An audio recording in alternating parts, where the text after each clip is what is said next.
are kids walking away from a faith that they don't even know what it believes. They're just walking away from the social experience of church and youth ministry, but not from Christianity, because they never really learned Christianity to begin with. Yeah. You're listening to the Prepared to Answer podcast. Don't forget to like, share, and subscribe. And just a reminder that all the resources mentioned in this episode are linked in the episode description. You can find other related resources on our website at preparedtoanswer.org. And don't forget that we recently put out a new video series called So Much More Than Sex that will help you discover God's beautiful and eternal purpose for your sexuality. Check it out through the link in the description. Welcome to the Prepared to Answer podcast.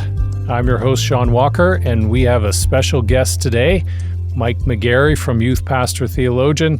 How are you, Mike? I'm doing well. Thanks for having me today. Yeah, it's great. We've had you on the podcast before, but we wanted to reintroduce you and talk a little theology today. But it's always great to have you back. There was a little animosity between us about a month or so ago. I know where this is going. Mike lives just outside of Boston, and it feels like every springtime the Maple Leafs and the Bruins meet, and the Bruins usually move on. But as of recording time, neither one of us are sitting and watching the playoffs anymore, right? So, we're both grieving, so doesn't hurt our friendship. But you have been grieving longer. So that's I'm okay true. with it. Right. Anyway, so Mike, I was hoping you could introduce Youth Pastor Theologian. Like I said, you've been on the podcast before, but it was a little bit ago. Mike and Youth Pastor Theologian is part of our PTA Go initiative, and I was just hoping you could introduce what Youth Pastor Theologian is to our audience, Mike. Yeah, Youth Pastor Theologian is a ministry that started off as a simple blog, because I've been a youth pastor for 18 years and really felt very alone as a theologically minded youth pastor, kind of looking around saying, why do I feel like I'm the only theologically minded youth pastor around here?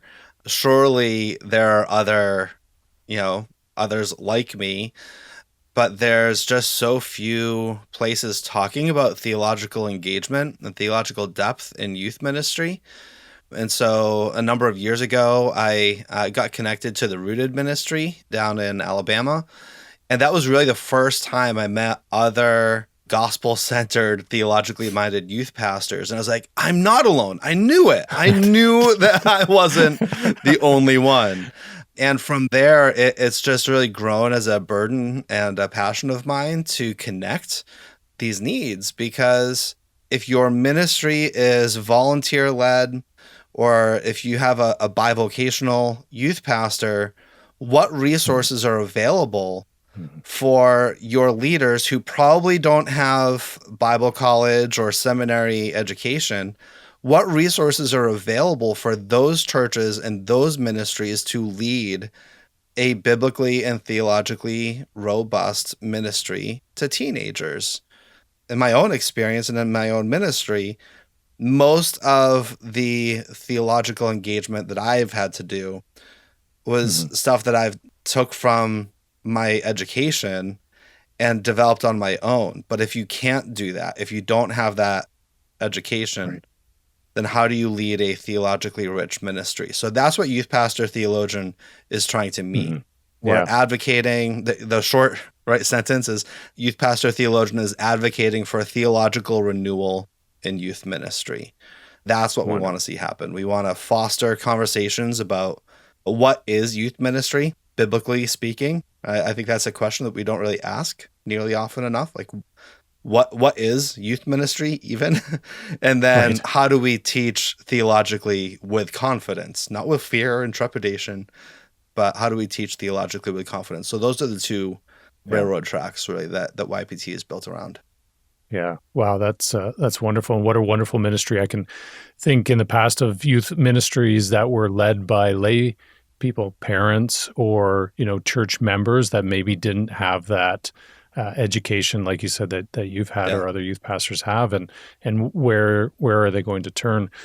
But what I was actually hoping to do, Mike, is maybe step back and look at the importance of theology and youth. And so I'm kind of coming at it as, we want to make things fun for youth. Yeah. And theology sounds boring. It sounds academic. What? I know. No offense to it. Exactly. But I think some people would react that way. At least youth might react that way. Yeah. But I was hoping you could kind of talk to, why is it important for our youth to learn theology? And maybe even start with, what is theology? Yeah. Maybe some of our listeners, have heard this word, have felt like, that's kind of for the academics. That's for the universities, for the seminaries. They'll do their thing where we're doing our thing, and the two don't meet. Right.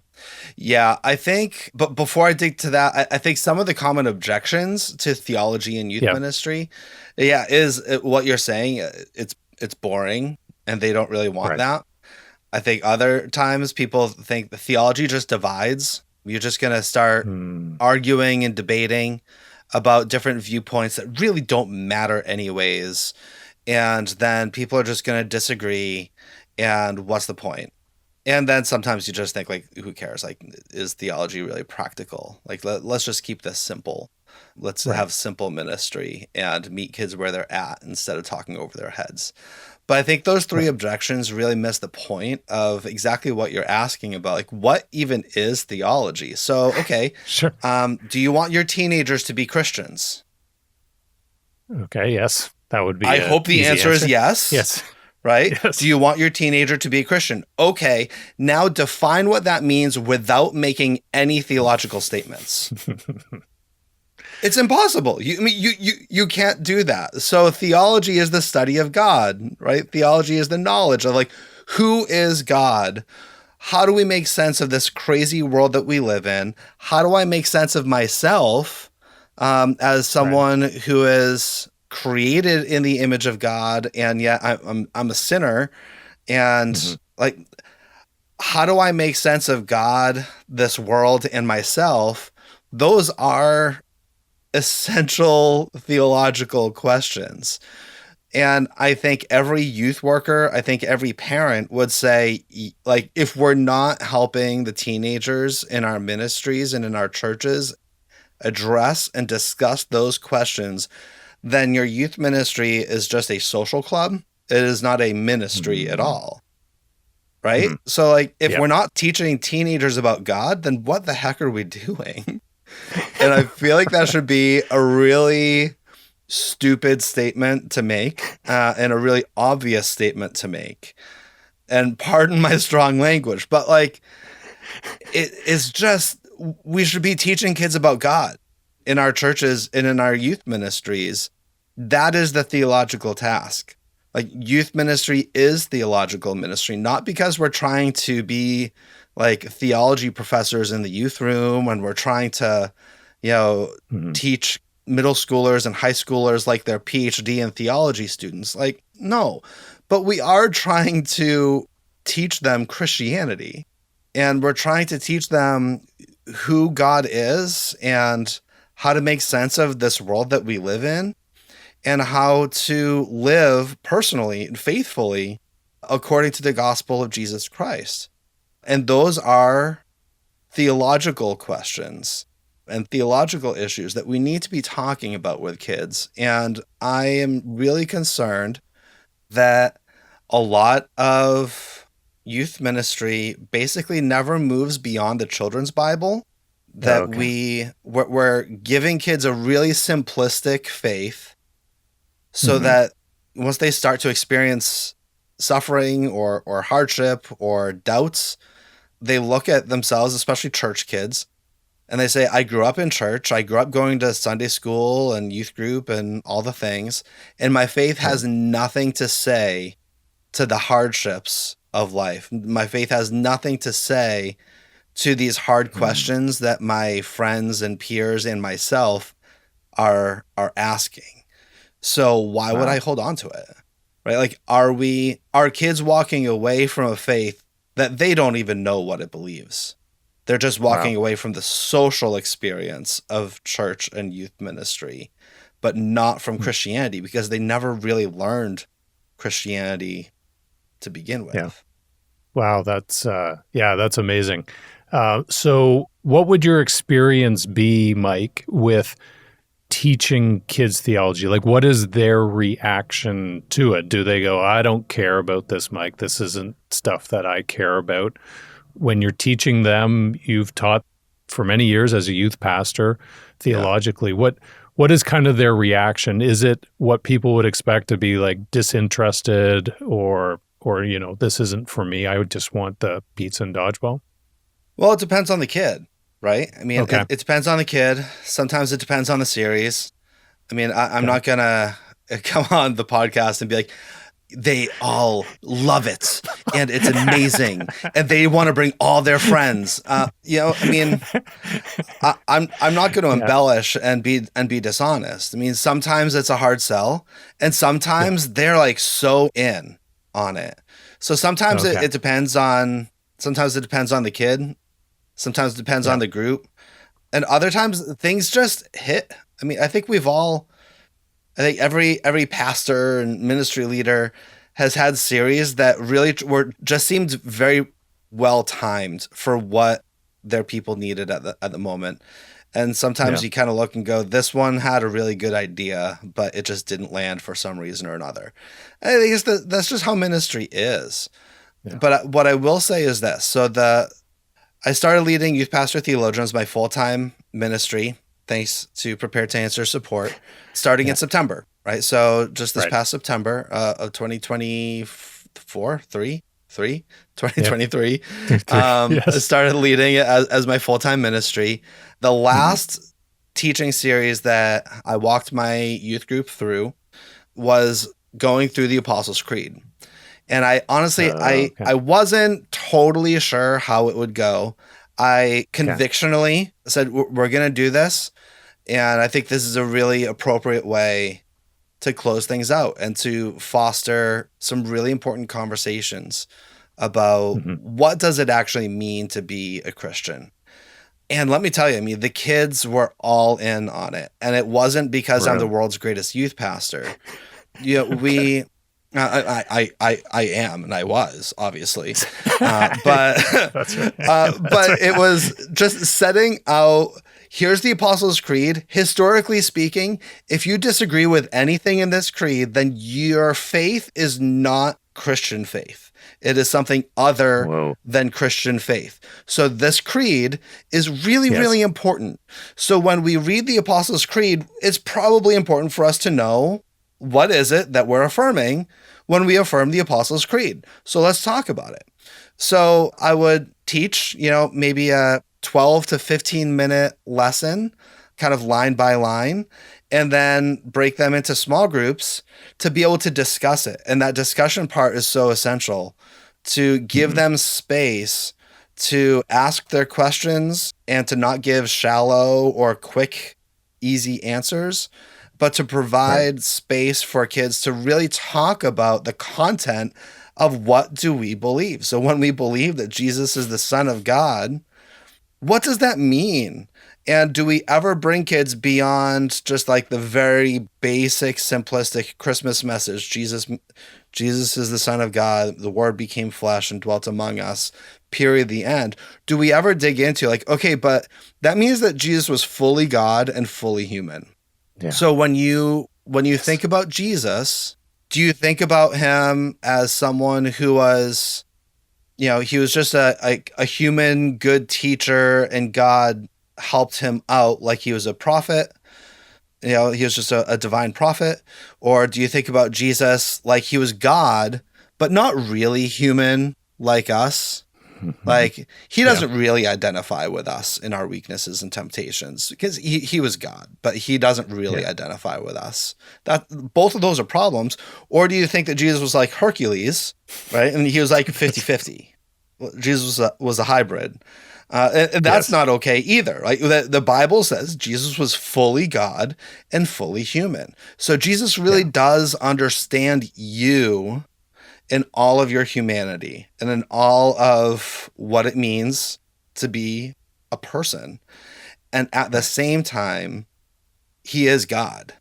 And he is the one who breathed the breath of life into Adam's lungs. And he is the Savior who died on the cross and who conquered death and who will return to finish everything that he started.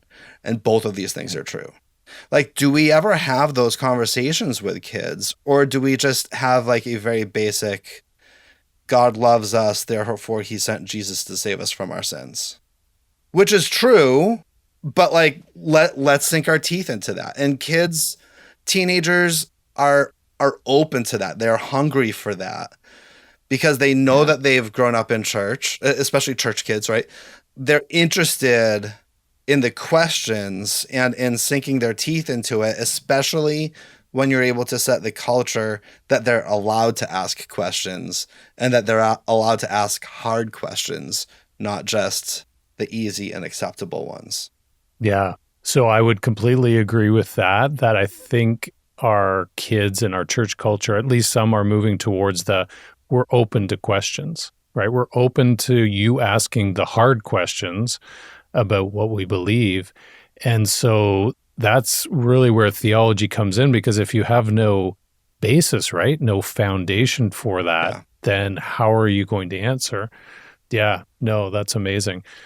Mike, I wanted to kind of go back. You were talking about objections to teaching the kids theology, and I thought this was very interesting. And the three you were talking about were the fact that kids don't want it, that it divides, and essentially it's irrelevant. I think just in talking about your example with the Apostles' Creed, I think kids ultimately do want it. From your experience, would you say that's true? I do, yeah, because they're, especially, again, a lot of my ministry context is with church kids and kids who grew up in church. But I do think it's still, with unchurched kids, when they come to church, they're expecting to hear churchy things, Yes. So let's not disappoint them. Give them churchy things. Give them God things. Like, if people are coming to church expecting to hear the Bible, don't disappoint them. Give them the Bible. And so it's just, are we engaging them? Are we helping kids grow their faith? And I think children's ministry does a really good and faithful job setting a really important and valuable foundation. And then sometimes you have a children's ministry that's really active and proactive about teaching the Bible and memory verses and sword drills and these types of things that good children's ministries often do. And then they come to youth group, and it is oftentimes like pizza parties and dodgeball and capture the flag. And again, I'm not anti fun and games. There is youth ministry is fun. It's hard to love someone who you can't laugh with, right? So it's really important to have fun as part of youth group. Yeah. But are we so valuing fun in our ministries that we just don't think kids care about the Bible or theology? And sometimes that's a self-fulfilling prophecy. Sometimes we convince ourselves that teenagers aren't interested, so then we don't talk to them about this stuff. And then, hey, guess what? They lose any interest, right? So it's like, you have kids who are accustomed to bringing their Bibles to church and to Sunday school and to children's ministry, and then they bring their Bible to youth group and they look like a dweeb, so they stop bringing their Bible to youth group, and then they're just used to not using their Bible in youth group and in Bible study. Like, what are we doing, right? Like, kids are interested until we tell them not to be. Don't be. Sometimes. Yeah. No, that's a good point.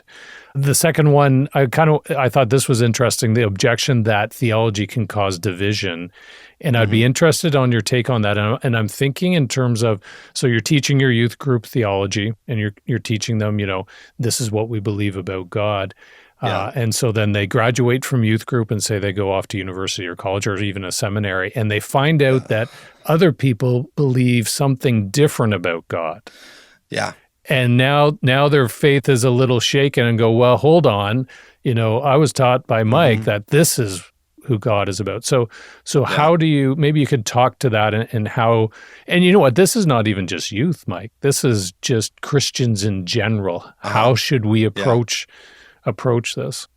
Yeah, we don't disagree well in the church. No, exactly. We just avoid disagreement, or we bring our guns to disagreement. And it's just like, Right. let's battle it out and see who wins. But that shouldn't be the approach. No. And I think sometimes it's not even other religions have different viewpoints about these questions. Sometimes it's even like, you know what? I went to church growing up and I was told that everything in Genesis 1 and 2 was a literal 24-hour day. And now I have, I'm reading these other viewpoints that there are other Christians who seem like actual Christians who believe that they were metaphorical days. Oh my goodness. Like, what do I do about that? So sometimes there are really important issues. And so that's not to say that these are unimportant discussions or unimportant viewpoints, or hold your opinions loosely and don't actually assert anything. That's not what I'm saying. But what I am saying is, do we ever talk about other viewpoints and say, look, here's what I believe about creation or end times or baptism, Lord's Supper, like things that genuine, faithful, gospel believing biblical Christians differ about. Do we actually talk about those things, or do we avoid them because we don't want to get in trouble with mom and dad? Because let's face it, the reality is a lot of times when I've talked about those issues, mom and dad, someone asks, what was youth group about? Oh, we talked about end times. And did you know that Pastor Mike doesn't believe in the rapture? Now all of a sudden, like, their parents are hitting up my phone like, whoa, like, what are you teaching my kid? It's like, okay, like, you got one 30-second part of a 15 to 20 minute message, right? So that's going to happen. Are you willing to allow that to happen for the sake of having important and valuable conversations? Or are you going to sidestep discipleship issues and helping kids to develop a robust faith because you don't want them to misrepresent you to their parents and then have, sometimes it's like, can we build and cultivate a church culture where we're allowed to discuss hard things and I'm allowed to disagree with you? And hey, guess what? You're allowed to disagree with me too. And I'm not going to use my pastoral authority to push my opinion and my perspective to make it an argument. Right. But it's okay to disagree. And that's fine. Yeah. Like, can we have that? Yes. Yeah, and what a great gift you could give a young person to be able to deal with that, right? Like, I just imagine them then moving into, as they grow older, into these conversations they're going to have, right? They're going to come up in the church with disagreements, and how to do it well, right, is something that isn't taught and, isn't modeled often, but it often starts with theology. Right. Exactly what you're saying is, disagreements around theology. So how important that is. Yeah. Well, and obviously you also want to practice wisdom about when to introduce different types of controversial conversations. So, I personally probably would not dig into the whole like free will, sovereignty, Calvinism, Arminianism debate with middle schoolers, because their faith, like, they're not there. Like, developmentally, they're not really super capable of engaging that conversation in a way that is robust and healthy. Right. But there are other conversations you can have. Middle schoolers are learning about creation in school all the time. So talk about it. Yeah. Yeah. Right. So that is just to say, so I'm not saying throw out every controversial topic in youth group. Be discerning and be wise about it, but don't shy away from hard conversations because you're afraid it'll cause some disagreements. Yeah. No, it's great. The last objection would be irrelevance.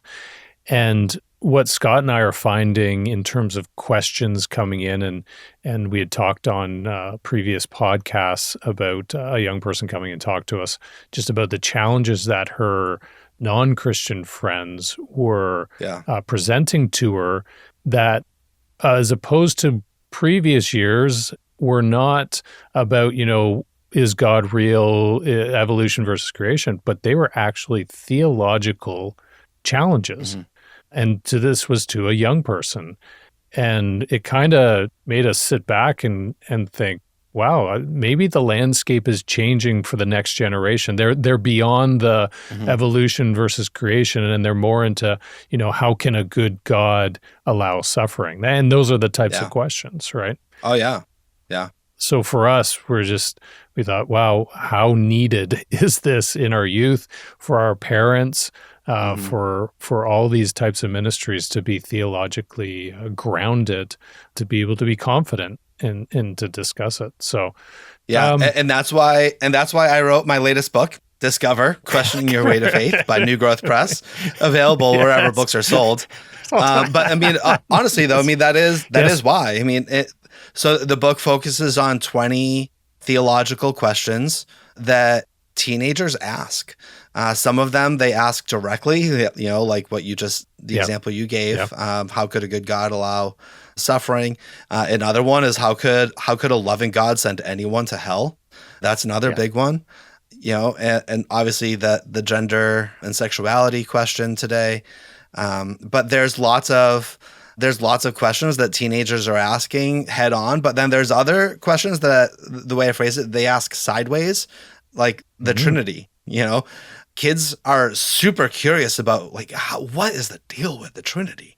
But I have never had a teenager come up to me and ask, Pastor Mike, could you please explain the Trinity to me? Yes. But they do ask things like, so is the God of Christianity and the God of Islam and the God of Judaism really the same God? And I would say that's a question about, indirectly, that is a question about the Trinity. And so I say, okay, so we believe that God is 3 in 1. Do these other religions believe that God is 3 in 1? If the answer is yes, then we're worshiping the same God. If they do not believe that we're worshiping the triune God, then that's a very different God than the one who we profess, right? So, Yep. No, that's great. So you mentioned your book, and look at this. Whoa, there it is. Look at that. Right. We got it right handy, right by us beautiful. Here. So it is. It's a great book. I'm sure you constantly just ask each other questions, and you're like, hold on, let me check Mike's book. Yeah, I got to go to the bookcase, which is over here, and get Mike's book. Actually, we do. We have it displayed if people have seen other podcasts. Anyways, great book. Who would you recommend this book for? Is this for a parent to give to a child? Is this for parents to read? Is this for youth workers? Who is this book for, Mike? I wrote Discover for teenagers. So it's for teenagers who are Christians and they want to dig into their faith more. It's for teenagers who aren't Christians, but they're curious. It's for church kids who are kind of looking at the faith that they grew up in and saying, do I actually believe this? Right. So it's for teenagers, and ideally it would be a great book for them to read with a mentor or a parent, or for a youth group to read together. The chapters are only 4. Some of them are 5 pages long. So they're really short. They're easy to read. There's also an audiobook that just came out. So you can buy it on audiobook. And the chapters are around 10 minutes each. So some of them are 7, some of them are 12, but they're around 10 minutes. So I don't know how long your morning commute to school is, or breakfast or family dinner time or whatever. But the narrator did a really outstanding job. It's very easy to listen to, very engaging to listen to. So it could also be a good resource if you're not really a reading type of family. You could be a listening type of family and listen to the book together. And I wrote the book to prompt good conversations with students. So it's written for teenagers. Good. And so it's Discover by Mike McGarry, New Growth Press. We're going to put a link in this podcast. So on YouTube, if you want to click on that, we'll do a link to the book. We're excited. Great book. You've written other books, Mike. What are some of the other books that you've written? Okay, so Biblical Theology of Youth Ministry is the first book that I wrote. That book is looking at really that question, is youth ministry biblical? That was the original title for the book. Sometimes I still wish that I went with that, but I don't know, either way. But that's the question that a Biblical Theology of Youth Ministry is addressing, is it presents an exegetical, historical, and theological argument for what is youth ministry, biblically speaking? Where does that align with modern youth ministry? And where is that different? How is that different from what we see happening in most youth ministries today? So it's not a book that's just a straight up defense for your typical youth group of what you see, but it's also not a book that's looking to just criticize and throw youth ministry in the garbage can. So that's that one. Lead Them to Jesus was the next book, and that's a handbook for youth workers. I wrote that for volunteers who serve in student ministry. So again, each chapter is only 4 or 5 pages long because I really wanted volunteers to actually read it. So each chapter is basically a blog post, and there's 40 chapters, but each is really short, very easy to skim, accessible, and lays out a framework for gospel-centered youth ministry. And I contributed a chapter to gospel-centered youth ministry by Crossway. So and then there's a few more coming down the pipeline. But we can maybe talk about those down the road. Exactly. No, that's great. So I'd encourage our audience, if you're involved in youth ministry or you have kids in youth ministry, to maybe talk to leaders and made them aware of these resources. They're great resources. I know my daughter's leading youth, and her youth pastor has given them your book to read and to work through for the youth leaders, and it's been a real blessing for sure. I wanted to kind of go back, Mike, to we were talking about the fact that people often think theology is this heady stuff that's done at seminary, that it's all kind of up in the air kind of stuff. But I wanted to look at, where does theology in everyday life kind of meet? Where does the rubber hit the road where theology becomes important in not only our kids and our youth's lives, but our lives? Yeah. Well, there's a few examples that come to mind. I think one is just about tolerance. I mean, we live in such a hyper-tolerant culture, whether you're in Canada or the States or somewhere else. Tolerance really is the new golden rule, that thou shalt be tolerant. But what does that mean? Right? Like theologically, does that mean that the gospel is good news, so Jesus is Savior, and he will save everyone whether they believe in him or not? Like, is this what the gospel is? Like this Christian universalism? I'm really concerned about that. And how do we talk about tolerance? How do we talk about God's judgment? How do we talk about God's grace in ways that are biblical and loving? And I think sometimes we can fall on one side or the other of the whole truth and grace paradox. Randy Alcorn wrote a really good short book called The Grace and Truth Paradox that's been really helpful for me in how I think about that. And sometimes we can really focus so much on grace that we're accommodating to a worldly view of tolerance. And it can really lead our Christian teenagers into universalism that's not the gospel. That's a different gospel. And then sometimes we can focus so much on truth and being truth tellers that we just focus on God's judgment. And sometimes that can lead us into legalism in some pretty dangerous and also non-biblical, that's another gospel, right? That is not the gospel of grace. So how do we hold the truth of Christ and the grace of Christ together and teach in a way of what Martin Luther called law and gospel, right? So it's just understanding the theology of law and gospel can really help us, especially in this hyper-tolerant age. How do I engage in evangelism and discipleship with teenagers who are just living in a ultra hyper-tolerant age? And so theology of law and gospel has been really instructive and helpful for me. I think one of the other main issues that we see today that you and Scott talk about so well is about gender and sexuality, and that it's about so much more than sex, right? Right. It's about what is sexuality? What is it really pointing to? Where is it coming from?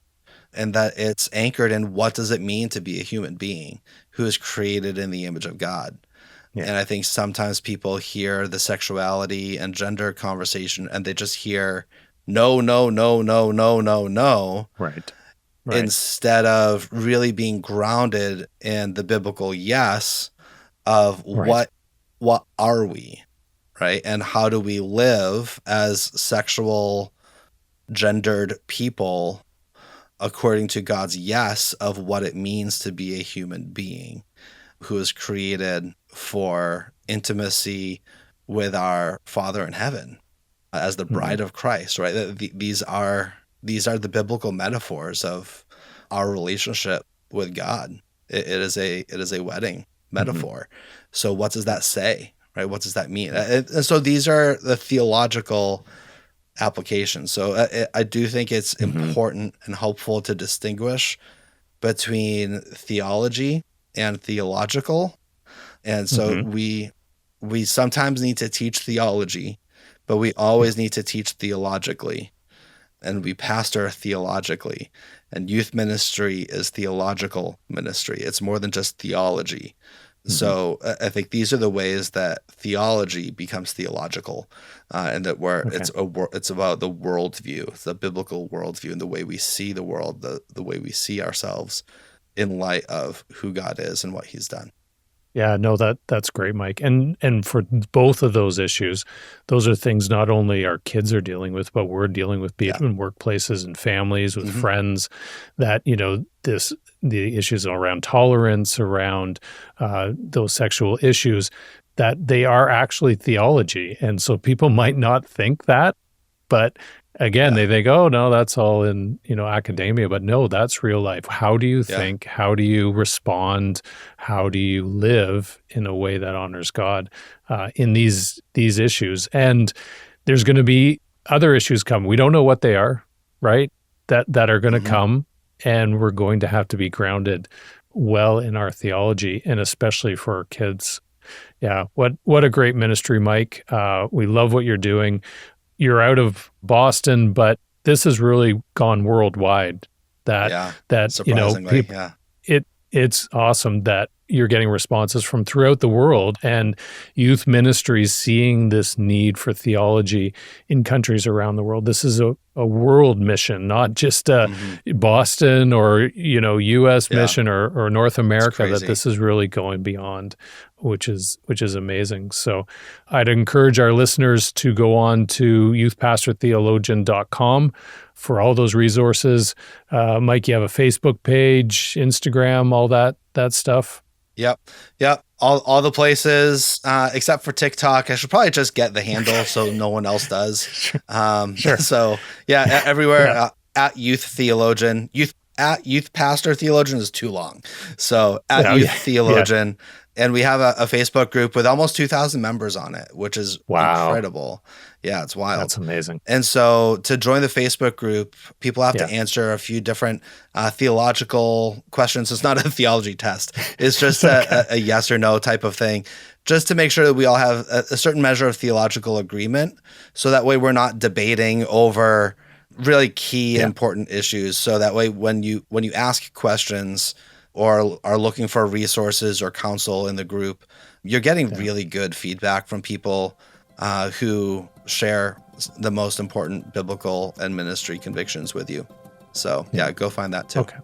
Wonderful. That's great. And we look forward to a new book coming out, and hopefully we'll be able to have you back on when you release that next book. That would be great to hear from you again. But it was wonderful. Thank you for joining us, Mike. And until next time, God bless. Thanks for having me. Thanks for listening to the Prepared to Answer podcast. Don't forget to like, share, and subscribe. And if you have any questions or comments you'd like to share with us, feel free to email us at info@preparedtoanswer.org, contact us through Facebook or Instagram @preparedtoanswer, or use the contact form on our website, www.preparedtoanswer.org.